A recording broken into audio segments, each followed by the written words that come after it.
Through kilometre zero, stage 11 is underway at La Vuelta 2025.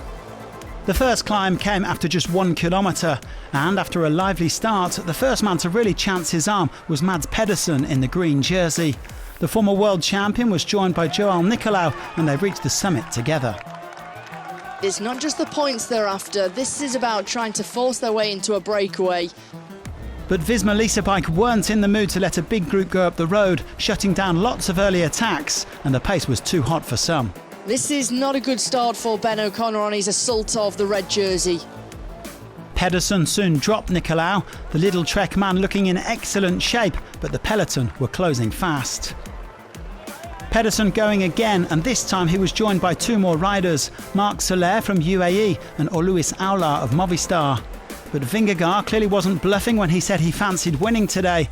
Visma Lease Bike keeping the 3 leaders on a very tight leash and not letting anybody else join the move. Well, Soler was the star of the show the last time La Vuelta came to Bilbao in 2022, and he was no doubt hoping for a repeat performance today. Yeah, I won the last Vuelta stage here. I'm very happy and I hope I can do it again, although it's going to be very tough. Perhaps with a teammate because we're on such a good run. We'll see. Well, the riders are spinning along at an average speed of nearly 42 kilometres an hour, with Visma in total control. The leading trio still a minute ahead as they embarked on climb number 3, the Balcón de Vizcaya. Well, Pedersen may also have been thinking about the green jersey points on offer today, but the intermediate sprint didn't come until 38k from the finish. Next up was the Alto de Morga, more than 8 kilometres at 3.5%, where Soler decided to up the tempo, pulling away from the punchier pair of Pedersen and Aula, who were quickly caught by the bunch. Soler maintaining that 1-minute gap as Nicolau and Louis Fafaka countered, going for mountains points. They were followed by Victor Campenaerts, just patrolling for Visma, and Santiago Buitrago, Fafaka second over the top. He desperately wants those points, doesn't he, Fafaka, the Belgian? Fafaka kept chasing behind Soler for a few kilometres, but ultimately everybody was brought back before the Alto del Vivero. A new situation, a new scenario, now that the race is all back together. Well, there wasn't much of a lull as local star Mikel Landa then attacked. He's from around 50 kilometres south of Bilbao and was keen to be active today. Buitrago also on the move again. Well, they teamed up on the descent, heading back to the city with a small gap. And incredibly, Pedersen still had enough in the tank to try to chase them down. This man is exceptional. Pedersen joining a group of 5 chasers behind Landa and Buitrago.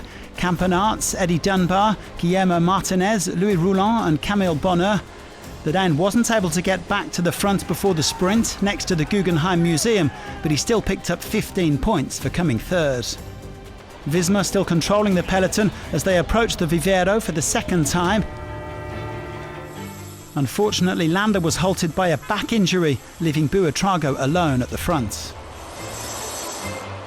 Mikel Landa is in a lot of pain here. Buitrago forging on solo with a lead of around 35 seconds. However, with the GC group upping the tempo, the Colombian was soon caught before an important announcement was made over the radio. And due to some incidents over the finish line, the organisation and the commissaires panel have decided to take the time at the 3 kilometre to go marker. There would be no winner for the 11th stage of La Vuelta then. It would be neutralised at 3 kilometres to go for safety reasons. The racing was still on though as they prepared to tackle the final climb, the Alto de Pique, with some very steep gradients that could open up the gaps. Well, Tom Pidcock unleashing a massive attack, with even Vingegaard struggling to hold the wheel, but the Dane did come back to the British rider just after the summit. The other favourites were set to lose around 10 seconds as the stage was neutralised on the outskirts of Bilbao.